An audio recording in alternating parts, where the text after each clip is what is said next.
Indian സിനിമയിൽ ഏറ്റവും മൂല്യമേറിയ സംവിധായകൻ എന്ന് രാജമൗലിയാണ്.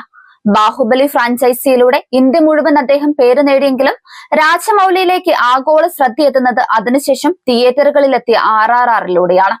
ഇപ്പോഴിതാ വാരണാസി എന്ന് പേരിട്ടിരിക്കുന്ന കരിയറിലെ ഏറ്റവും വലിയ ചിത്രത്തിന്റെ പണിപ്പുരയിലാണ് അദ്ദേഹം. മഹേഷ് ബാബു നായകനാവുന്ന ചിത്രം 2027 മാത്രമാണ് തിയേറ്ററുകളിലെത്തുക. RRRന് ശേഷം 5 വർഷങ്ങൾക്കിപ്പുറമാണ് ഒരു രാജമൗലി റിലീസ് വരുന്നത്. എന്നാൽ അതിനു മുൻപ് അദ്ദേഹത്തിന്റെ മറ്റൊരു ചിത്രം തിയേറ്ററുകളിൽ കാണാനുള്ള അവസരവും പ്രേക്ഷകരെ തേടിയെത്തുകയാണ്. ബാഹുബലിക്ക് മുൻപ് അദ്ദേഹം സംവിധാനം ചെയ്ത ഈഗ എന്ന ചിത്രമാണ് റിലീസിന് ഒരുങ്ങുന്നത്. ഇന്ത്യയിൽ മാത്രമല്ല മറിച്ച് ആഗോള റിലീസിനാണ് ചിത്രം തയ്യാറെടുക്കുന്നതെന്നാണ് തെലുങ്ക് മാധ്യമങ്ങൾ റിപ്പോർട്ട് ചെയ്യുന്നത്. ബാഹുബലിക്ക് മുൻപ് രാജമൗലിക്ക് തെലുങ്ക് സംസ്ഥാനങ്ങൾക്ക് പുറത്തും ആരാധകരെ നേടിക്കൊടുത്ത ചിത്രമായിരുന്നു ഈഗ.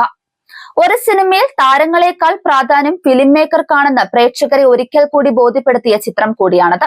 പേര് പോലെ തന്നെ ഒരു ഈച്ചയെ നായകനായി അവതരിപ്പിച്ച ചിത്രം. RRR പാശ്ചാത്യ രാജ്യങ്ങളിൽ തരംഗം തീർത്തതിന് പിന്നാലെ ഇതേ സംവിധായകന്റെ മറ്റൊരു പ്രധാന ചിത്രമെന്ന നിലയിൽ ഈഗയ്ക്ക് അവിടങ്ങളിൽ കാണികളെ ലഭിച്ചു. ഒപ്പം പ്രശംസയും കിട്ടി. കൃത്യമായി പ്ലാൻ ചെയ്തുള്ള റിലീസിലൂടെ രാജമൗലി എന്ന സംവിധായകന് ആഗോളതലത്തിൽ കൂടുതൽ ശ്രദ്ധ ലഭിക്കാനും സാധ്യതയുണ്ട്. ഒപ്പം വാരണാസിക്ക് ആഗോള പ്രേക്ഷകരിലേക്കുള്ള വഴിതെളിക്കലുമാവും ഇത്.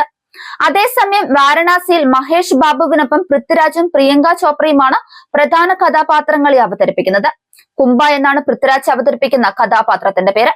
മന്ദാകിനി എന്നാണ് പ്രിയങ്കയുടെ കഥാപാത്രത്തിന്റെ പേര്. ചിത്രം ഒരു ആഫ്രിക്കൻ ജംഗിൾ അഡ്വഞ്ചർ ആണെന്നാണ് വിവരം. അതിനാൽ തന്നെ നിത്യജീവിതത്തിൽ കാണുന്ന തരം കഥാപാത്രങ്ങളായിരിക്കില്ല ചിത്രത്തിലേത്. ആഗോള മാർക്കറ്റ് ലക്ഷ്യമാക്കി രാജമൗലി ഒരുക്കുന്ന ഈ ചിത്രത്തിന് പോസിറ്റീവ് അഭിപ്രായം വരുന്ന പക്ഷം ബോക്സ് ഓഫീസിൽ അത്ഭുതങ്ങളാവും സംഭവിക്കുക. വിജയിക്കുന്ന പക്ഷം ഇന്ത്യൻ സിനിമാ വ്യവസായത്തെ തന്നെ അടുത്ത തലത്തിലേക്ക് കൊണ്ടുപോകുന്ന നാഴികക്കല്ലായും ഈ ചിത്രം മാറും.